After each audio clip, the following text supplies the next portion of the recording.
of the morning to you. Happy St. Patrick's Day, everybody, or what's left of St. Patrick's Day. There isn't that much left, and I do apologize for the delay in this video, but again, work's been crazy. The overtime project that they've got me roped in on has just been insane, and this weekend, obviously with St. Patrick's Day and everything, I got pulled into a few different celebrations, but we're good to go now. I am ready to give you this video, which will include reviews of WWE Fastlane, a week late, sorry, and ROH's 17th anniversary show. But before I get into that, I want to talk a little bit about the build-up to WrestleMania 35.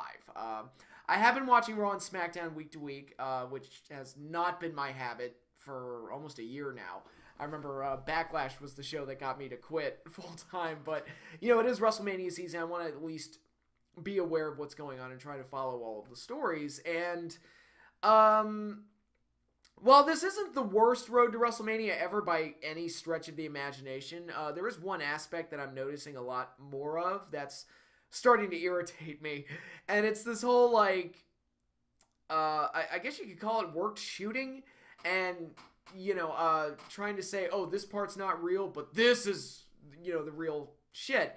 I noticed it a little bit in some of Triple H and Batista's promos. I noticed it a little bit in, well, I mean, it's most obvious with Ronda Rousey's recent online comments, which are clearly, you know, company-mandated works. You know, that whole scene of her, like, talking about how fake wrestling is and, you know, no bitch can stand up to me and blah, blah, blah, all this other stuff.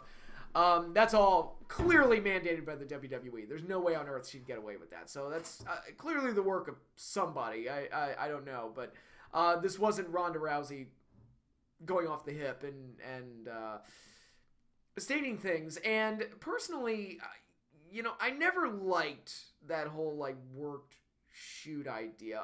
I'm all for taking reality and try to work it into the story to try and make the story more believable. But, you know, I'm thinking back in wrestling's past, and there were a couple of instances where kind of the bad worked shooting came into play. A couple examples, the Matt Hardy-Edge feud from 2005, where Matt Hardy cut that infamous promo where he basically said all the storylines with Matt Hardy, or with, you know, Matt Hardy, Lita, and Kane, he basically said all of that was fake. And Lita was coming home to me, but then she was having an affair with Edge and blah, blah, blah. And basically said that all the storylines on TV were fake. But this one is real. And there was another instance, I remember Mick Foley and Ric Flair during their feud in '06, I think it was, and Foley made comments, and I typically love Mick, but he made comments like, I'm going to do the unthinkable, I'm going to have a bad match with Ric Flair, which still confuses me to this day, because I'm thinking, okay, within the context of the world, within the context of this fictionalized universe that's been presented to us, how exactly does one have a bad match, aside from losing? I was like, all right, so you're going to lose to Ric Flair? Oh, so you're admitting that it's not real, and you're just going to perform poorly with Ric Flair just to make Flair look bad. You know, I wasn't a fan of it. Some people love that feud, and that took me out of it completely. And the reason for that is, like, look, we all know it's fake. I know it's fake. Anybody with a working brain knows it's fake. We all know. We're all aware. However, my favorite movies and television shows and books and everything, other form of media that I consume, I know most of those are fake as well. I'm willing to suspend my disbelief and be sucked into and immersed in those worlds. And when you constantly tell me it's not real, that just kind of makes me, you know, it completely destroys my ability to get sucked into what I'm seeing. And that's one of the reasons that Lucha Underground, a show like Lucha Underground, which does these fantastical, crazy, off-the-wall things, like Aerostar is a time traveler, and there's dark magic, and devil worshippers, and demons, and gods that possess people, and all this other crazy shit, and men transforming into dragons, and other crazy shit. I believe it because they don't do anything to betray the rules of the universe that they establish. And lately in WWE programming, I don't know if it's the influences of the new people in creative. You know, Bruce Pritchard's back, and Jeff Jarrett has a heavy influence there. I don't know if this is their pushing or if Russo's rubbing off on them. I have no idea, but I'm not a fan of it. I'm really not a fan of it, because when you tell me it's fake, it makes it impossible for me to kind of shut my brain off and accept that it's fake, and it just makes me, well, what's the right way to phrase it? it deprives me of the ability to accept the story I'm being told when you constantly tell me it's fake. I mean, telling me it's fake is something that's typically done for comedic effect. Mel Brooks, a lot of his best jokes were breaking the fourth wall. Deadpool is hilarious because he constantly breaks the fourth wall. But it's done for humor. It's not done to, if you're doing something that's highly dramatic and supposed to be exciting, telling me that it's not real is probably not the way to go. And I'm seeing it seep in more and more in WWE programming. Again, the Ronda Rousey thing and a couple of things in the Batista Triple H promos that have popped up. And just not overly happy with it, and I hope that they drop that aspect to it. Now, it's, like I said, not every story that they're doing is bad, and I'm all for incorporating reality into the fictional stories, but you can't tell me that what I'm seeing is fictional, or otherwise it kind of, again, it kills kayfabe. And I've heard of even other examples. Like, I was watching the What Culture video the other day, and they pointed out that the car that Braun Strowman destroyed, they released a toy of that like long before that episode even aired. So it's like, oh, so they've been planning this for a while. And apparently Bobby Lashley was announced and advertised as the Intercontinental Champion before Raw aired when he won the Intercontinental title. And things like that just completely destroy any sense that this is naturally taking place. It's just feels like paint by numbers. Okay, they're just putting stuff on TV. We're not supposed to accept any of it. We're just supposed to be entertained by it. And I'm not a fan of that. And again, like, not all of the build-up to WrestleMania has been bad. Some of the segments have actually been quite good, but that's one aspect I wish they would kind of shy away from and not lean on as much, and kind of lean more on telling good stories, because their job as creative, their job is to kind of suck me into what I'm seeing and immerse me in the world that they're creating. And stuff like the examples I lined out kind of take that my ability to do that away from me, and it's something I hope they just shy away from. So just wanted to state that and say that I have been keeping up with WWE on the road to WrestleMania. Now, a couple of things before I get into the reviews. Upcoming videos, my next What Went Wrong is going to be WrestleMania related. That's going to happen next week, or I should say later this week. My latest Star Wars book review, which is going to be a little different from the norm. It's not going to be a straight-up novel. I've got something a little different planned for that, but that'll be happening either this week or next week. My latest Kaiju Corner will be happening next week for sure. It's going to be focused on monsters in television, which is going to be great. As we get closer and closer to Godzilla King of the Monsters, which the more I see of that, they just dropped a new TV spot today. I was like, oh my god, I want to see that movie so bad. It looks so great. I don't need it to be the most amazing movie ever. I just need it to be cool as fuck. And it looks like it's going to be cool as fuck. So, but I'll talk more about Godzilla King of the Monsters when we get closer to it. But yeah, next Kaiju Corner, that'll be happening at the end of the month. And my latest top 10 will be happening either this week or next week, depending on what I do. And my final two live streams for the WrestleMania series, once again, I do apologize for the delay in the live stream. I was supposed to do part 4 last week. Didn't happen. Things got in the way. Very unfortunate, but you will be getting it this weekend, I promise. Most likely on Saturday. And that will be where I cover the heavily anticipated Triple H versus John Cena main event to WrestleMania 22. So hopefully you all are looking forward to that and watching me go completely insane, having to subject myself to that match yet again. And then the finale will be happening the weekend before WrestleMania, likely probably on the Sunday, on the 31st. So you'll be getting that one. Last match we'll be doing on that one will be Hulk Hogan versus Andre the Giant from WrestleMania 3, which I think is a great main event to close on for a WrestleMania revisiting of classic matches and not so classic matches. But yeah, so that's that. So you're going to be seeing a lot more of me the next 2 weeks, I promise. I'll knock all of those videos out. So with that said, let me just jump right into the show reviews for Fastlane and the 17th anniversary of Ring of Honor, which it's amazing to me that Ring of Honor is 17 years old. It's just, damn, I remember when that show first started, and I'd barely heard of it. I'd heard rumblings about it on the internet, and now it's, I mean, it's been old enough to drive for a year now. That's amazing. So good for Ring of Honor that they've lasted as long as they have. But let's cover let's cover Fastlane first, since that's the older show and it was a week ago. I'll try and breeze through this as quickly as possible because again, it's older show at this point. It's old news, so but I do want to give my thoughts on it. I thought the show overall was okay. It had some pretty good moments on it, but also had a lot of filler material that didn't really work for me either. So I guess you could say kind of a mixed bag, but it did have some good stuff that I did enjoy, and it continued the build to WrestleMania in ways that I both expected and also was not necessarily opposed to. So it was a show that happened, I think is the best way to sum it up. So let's get started. Opening match were the Usos defending the SmackDown Tag Team titles against The Miz and Shane McMahon. And that match ended with the Usos successfully defending their titles, which I expected. And it ended with Shane McMahon attacking The Miz post-match, setting up their match for WrestleMania.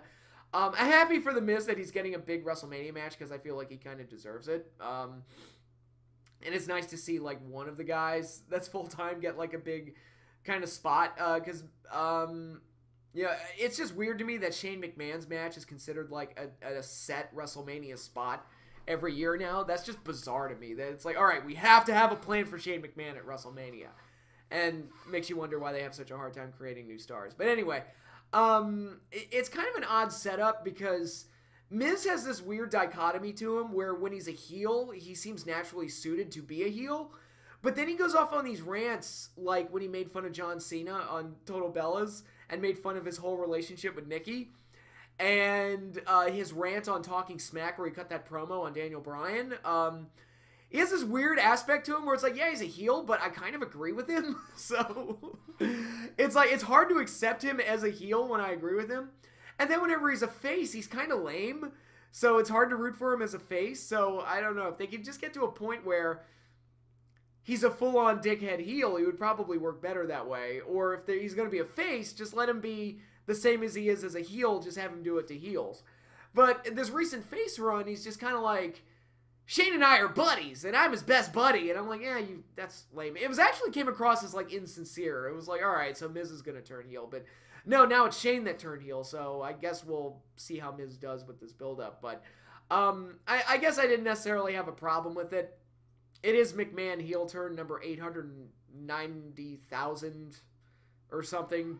And as you know, I've gotten kind of tired of the McMahon family drama and their constant heel turns and all that other nonsense. But, you know, it gets Miz a big spot at WrestleMania, and I feel like that's something he's earned, so good for him.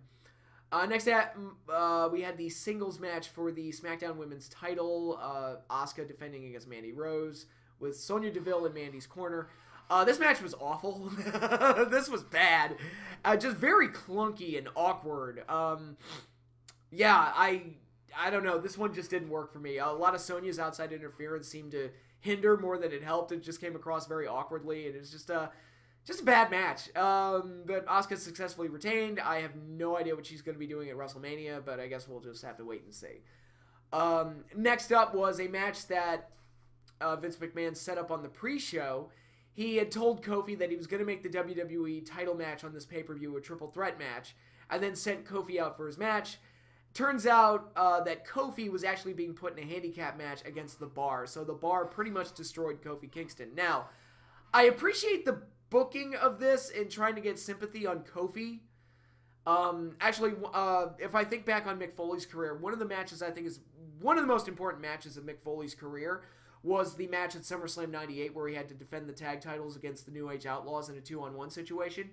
I think that match effectively put so much sympathy on Mick and established the level of control that Vince McMahon had over Mick and what a gullible and lovable goofball idiot that Foley was. And it set him up perfectly for Survivor Series 98 where he got screwed and then put him on the path to ultimately get that big satisfying title change on that famous episode of Raw in early 99. So I think that match for Mick is one of the most important matches of his career, even though it's probably a match that Meltzer probably gave a 1.5 stars or something because it was basically just a 2-on-1 squash match. But it served the story and the character arc for Mick so well that I think I thought it was great. I thought the booking of it was fantastic. So I appreciate them trying to do that here with Kofi and getting sympathy on him. I just don't understand why Vince is trying to screw Kofi. It makes no sense. And again, it's one of those things where the evil boss character is a trope that they just keep falling back on. And they just understand it's like, all right, the fans want Kofi to be in this spot. We've established that we've gotten Kofi over enough to a point where the fans want him in that spot. So we have to have Vince try to take that spot away from him so the fans will want him in that spot even more. It just makes absolutely no sense for the promoter to take the really over-popular guy out of the title match. So I like, there's no reason for him to want to screw Kofi out of a title shot. It just doesn't make any sense. Austin made sense because Austin was a rebel that went against what Vince told him to do, and Vince had to break him in and get him to be the champion that he'd always wanted, which was basically a smiling yes man, and that's not what Austin was. Now, in my head canon, I've kind of explained it as like, Vince doesn't want to break up the New Day because the New Day is a cash cow, and if Kofi wins the title, then that breaks up the New Day. And all those merchandise deals and everything that they'd ever established together is going to go right out the window. The only other explanation I can come up with is that Vince is a dirty fucking racist. But they're not going to go there because that's just, you know, if they wanted to go there, I would respect them for their ballsiness and they could tell a good story with it. But, you know, people would just lose their flipping shit if they told the story that way. I'm like, but he's a heel. He's like, why can't the heel be racist? But anyway, that's just me. So again, I appreciate what they were trying to do with this match. I just don't understand why Vince is trying to screw Kofi. So it just didn't really work for me. It would work in a well-written story. This match would have been completely fine, but as is, I'm just confused to why Vince is trying to screw over Kofi. It just, again, it makes absolutely no sense.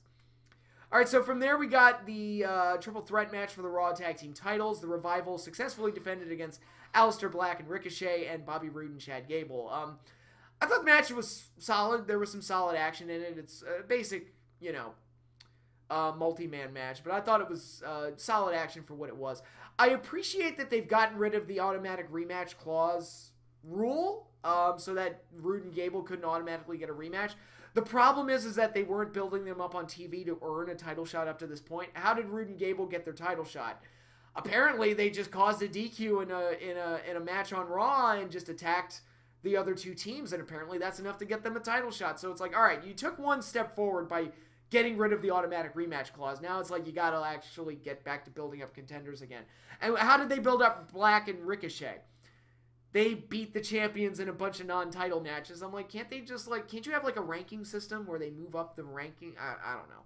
I'm, you know, yelling at a brick wall at this point, asking for the, you know, contention and who gets title shots to actually make sense. I'm asking way too much.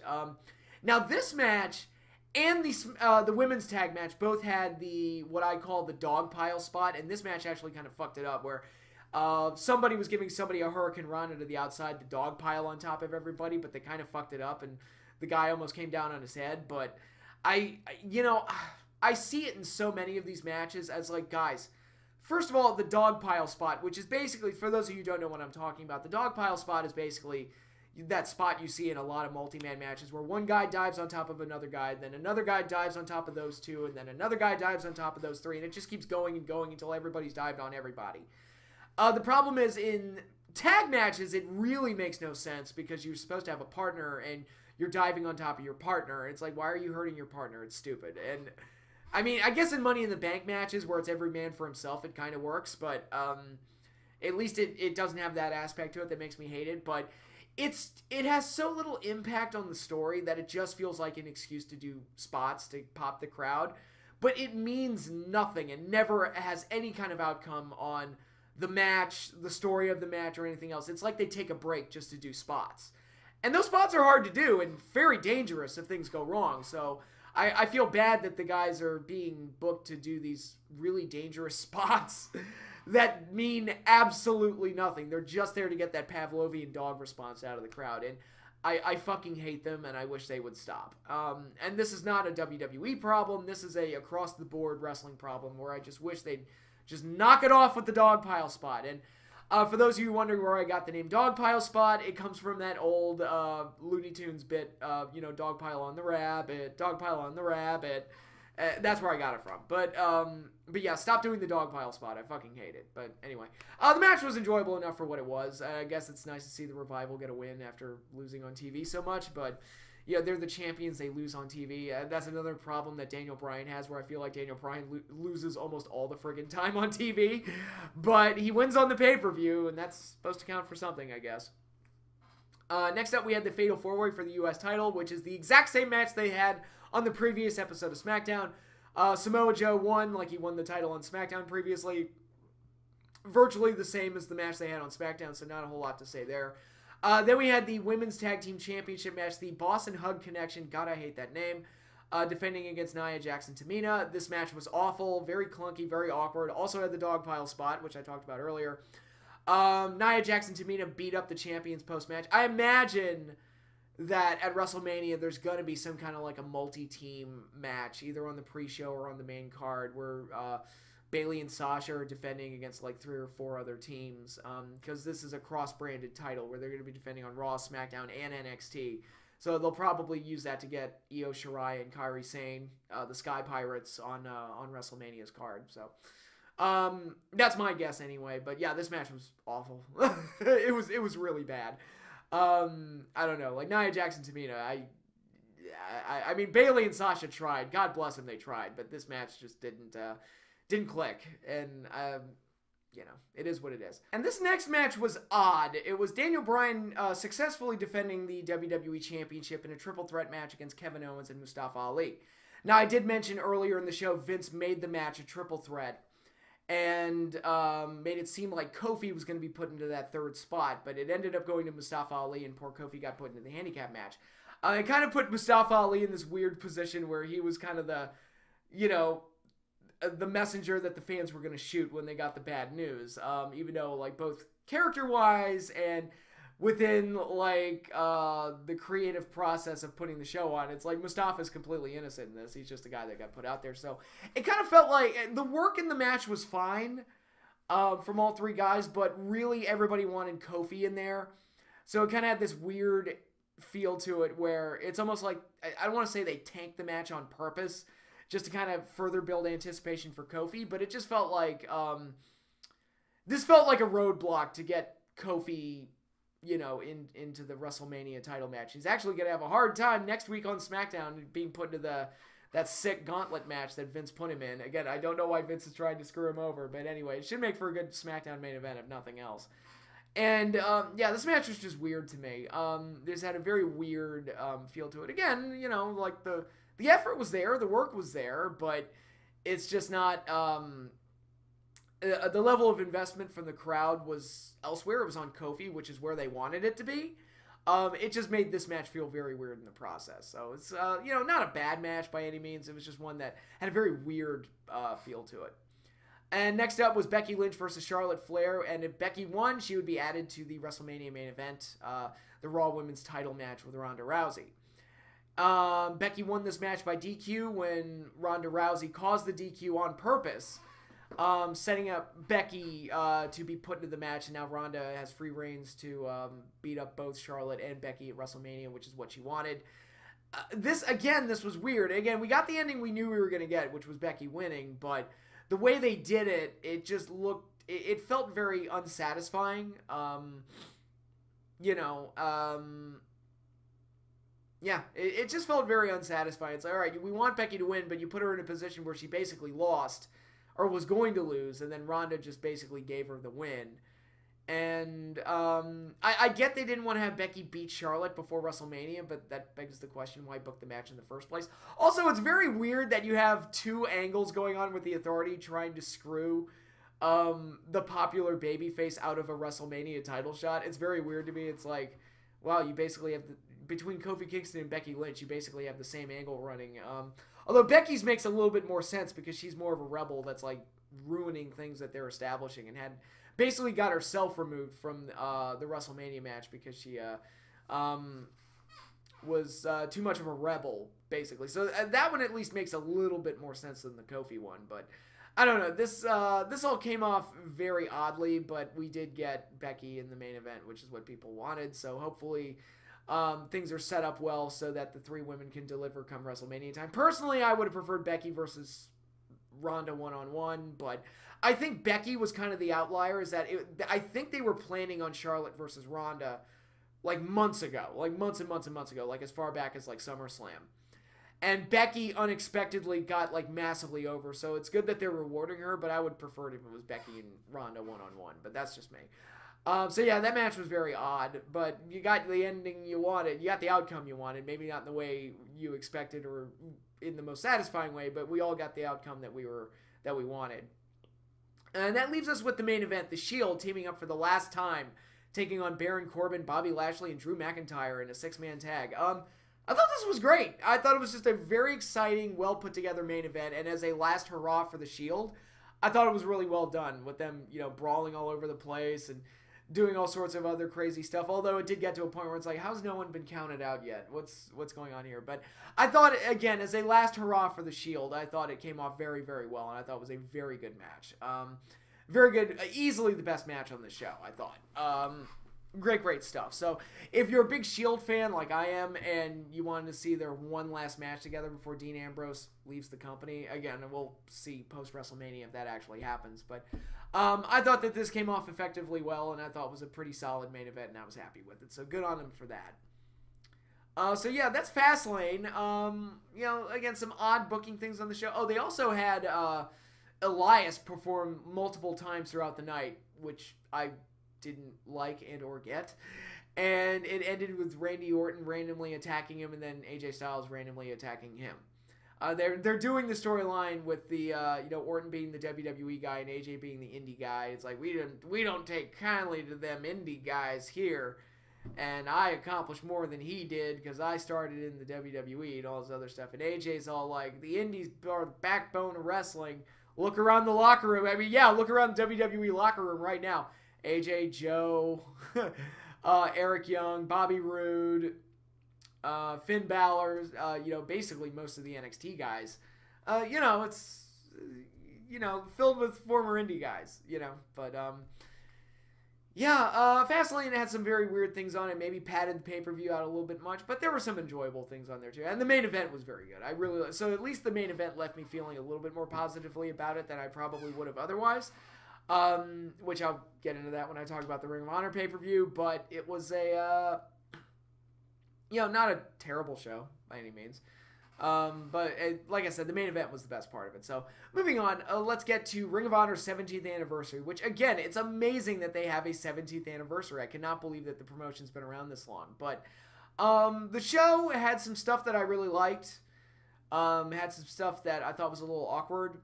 And there was a match ordering thing that I thought was interesting, but kind of threw the flow of the show off. And there were some things I really liked and other things I didn't like. But other things were set up for the New Japan Ring of Honor show in the Garden. So, there's some stuff to look forward to, I guess. But overall, again, not a terrible show, but had some really good stuff on it. But maybe a little clunky in its execution in other places. So, going over the matches, we had Marty Scurll defeating Kenny King, earning his way to a title shot at the Garden, so he's basically going to be in the main event at the Garden.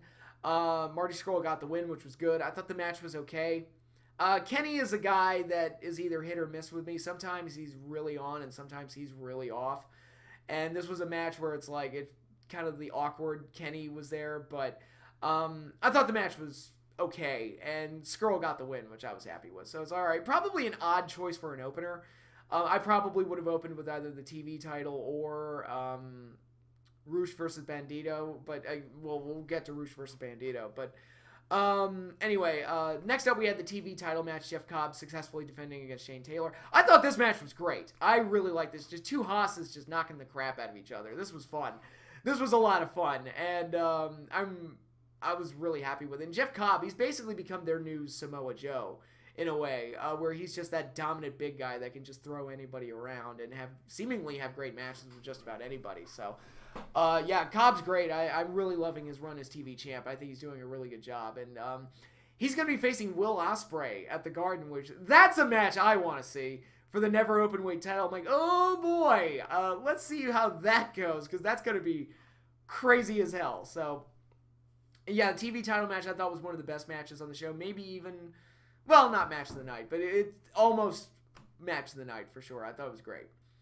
Then we had the Women of Honor World title, Mayu Iwatani defending against Kelly Klein. I don't understand what they're doing with the women's division. I really don't. It's they had Kelly Klein, who's like a heel that has some level of investment built into her, has some familiarity from the fan base built into her.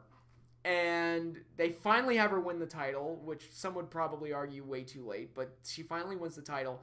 And then out of nowhere, she just drops it again to another random Japanese star who doesn't have any kind of goodwill or mystique built into her. I'm not trying to put down Sumi Sakai or Mayu Iwatani. It's just I'm saying that the American fans don't know who these people are, and they have not done a good job of explaining who they are, and they don't have that same level of investment. So whenever one of them wins the belt, whether it be Sumi Sakai or Mayu, it just feels random as fuck.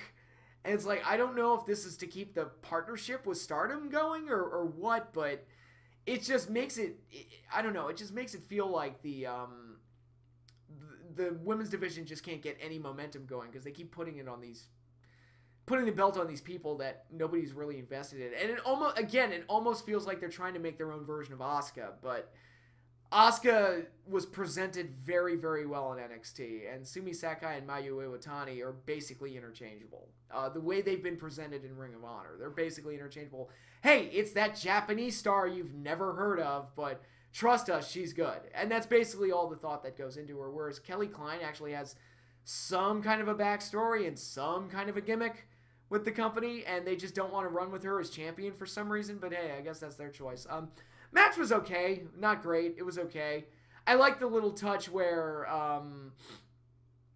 Mayu beat Kelly with 2 moonsaults in their previous match, so she tried to hit 2 moonsaults again to put her away, remembering what had happened in the match before, because that's a little detail that almost nobody pays attention to.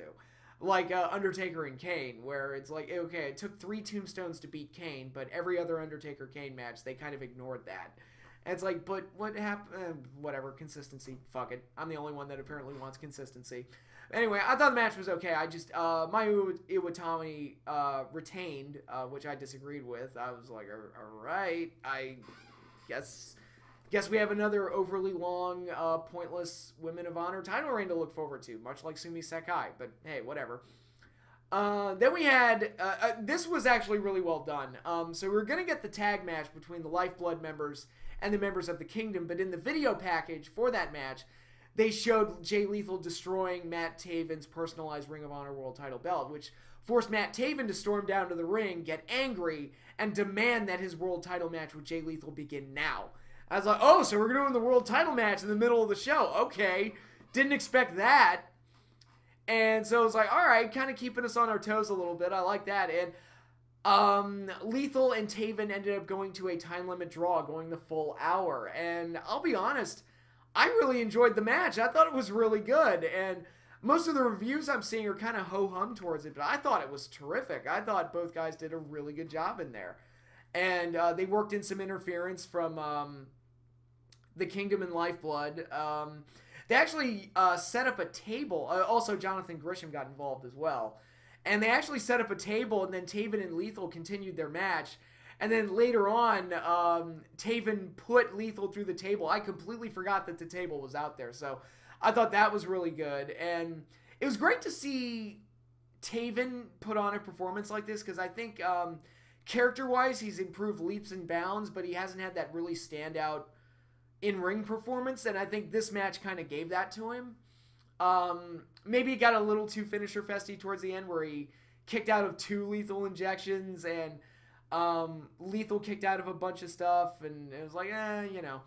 Actually, you know, flipping pile drivers. There were 2 flipping pile drivers on this show, which one got a kick out and one was no-sold. And I'm like, oh, come on.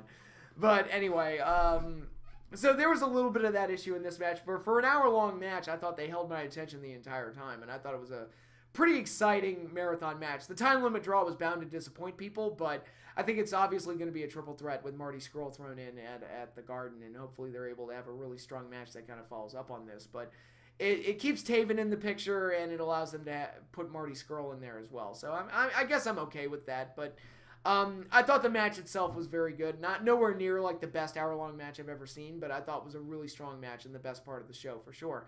Unfortunately, it kind of like the show peaked here, and kind of everything that came after it just kind of felt like, you know, I kind of like almost like televised dark matches. After this, they gave us that buffer segment with Mega Ram or Mega Ron, whatever his fucking name is, the rapper that's going to be at the Madison Square Garden show, came out and tried to do a very shitty rap, and then Bully Ray interrupted him. And I'm like, are they trying to get heat on Bully by doing this? Because I kind of like him putting a stop to this, because this is terrible. They did the whole segment to kind of serve as a buffer after an hour-long match before they go into their next match. But,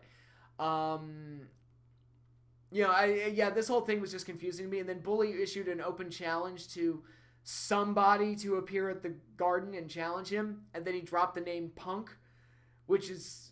if they got CM Punk to work Bully Ray, that would be amazing, but I highly doubt that they did, so I wouldn't raise anticipation for Punk if you didn't get him, because that's just, no matter who you get, that's just going to be a disappointment, because it's like, alright, you're going to make us all think it's Punk, but I'm counting on it not being Punk, so I can't wait to see what the disappointment is, but anyway, so that segment didn't come off very well, but I guess as a buffer to an hour-long match, I guess it served its point as like a bathroom break, if nothing else. But next up was Roosh taking on Bandito. I did not like this match. I'm sure a lot of people did, but to me it was just spot after spot after spot after spot, with none of it making any sense. And this was the match that had the flipping pile driver that got no-sold, and I'm like, oh my god. And this match was, like, to me, the definition of indie-rific. It made no sense, had no story, and was just two guys doing spots. Did not care for this match as a result. Roosh got the win, which led to Dalton Castle, who was doing guest commentary, challenging him for a match. It looks like that match is going to be taking place in the Garden as well. I guess that's fine, but personally, I just couldn't get into this match because it was just two guys doing spots. It wasn't boring. It wasn't boring to watch, but none of the match made any sense, so I personally didn't care for it. And that leads us into the real main event. Brody King and PCO of Villain Enterprises taking on the Briscoes for the Ring of Honor World Tag Team titles in a Las Vegas street fight. The winners would go on to face the Gorillas of Destiny for the IWGP Tag Team titles and the ROH Tag Team titles in a winner-takes-all match at the Garden. And surprisingly, Villain Enterprises got the win. I was a little surprised by that because I thought for sure they would run with the Briscoes in that big title match. But I thought Brody King and PCO came off well here and kind of was a nice exposure for them following the formation of Villain Enterprises. This was a wild, violent match and a solid hardcore match and a solid main event to the show. Very bloody and violent and everything. I was like, all right, that was fun. I enjoyed that. It wasn't the best match or anything, but it was a nice, violent romp of a match. They did do that weird spot where they elevated the ramp with the chairs, and I didn't really seem to serve much of a purpose, but it was an interesting visual, if nothing else. And yeah, I was surprised by the title change. I didn't expect the Briscoes to drop the titles right before the Garden. So, but overall, I thought it was a solid main event match, a solid way to close the show. But yeah, the 17th anniversary, a little clunky in places. Again, maybe the ordering and putting. I understand why they put the world title match in the middle of the show because they knew they were going to end on the time limit draw and they didn't want to like piss everybody off to end the show. But so to that end, I think the Las Vegas street fight was a more satisfying conclusion. But yeah, we did lose a match. That tag match, Lifeblood versus the Kingdom got dropped ultimately. But of all the matches to get dropped, I guess that one was okay to drop. But it's yes, some of it was a little clunky. Some of the booking I didn't agree with, but there were some really good matches on there. Like Cobb versus Shane Taylor was very good. The hour-long world title match I thought was very good, and the main event was fun. So, and what wasn't great about the show wasn't painful, and at least it was used to set up something for the future, so I guess I was okay with it. So, Fastlane and 17th anniversary for Ring of Honor, I'd probably give both shows a C. They're not shows that are worth going out of your way to see necessarily, but they weren't painful experiences, and they do have some things that I recommend checking out if you want to see the show. Like the Shield main event was very good for Fastlane. I thought the hour-long world title match for the 17th anniversary was very good and probably worth watching. If you're not going to watch the full show, at least watch that match. So those are my reviews for the show. So that concludes this video. So thank you all again for watching. I guess, yeah, I'll see you the next time I do my video. So my next What Went Wrong video is going to be popping up between Monday and Wednesday. I'm not sure. Wednesday is actually my birthday, so I don't know if I'm going to be able to do it then. But hopefully I'll be able to get that out early in the week, and then I'll have my top 10 out, and then the live streams will start next weekend. So you're going to be seeing a lot more of me over the next couple of weeks. So have fun with that. But that's all I have for you now. Thanks again, everybody, for watching. Enjoy what's left of St. Patrick's Day, and I'll see you all later.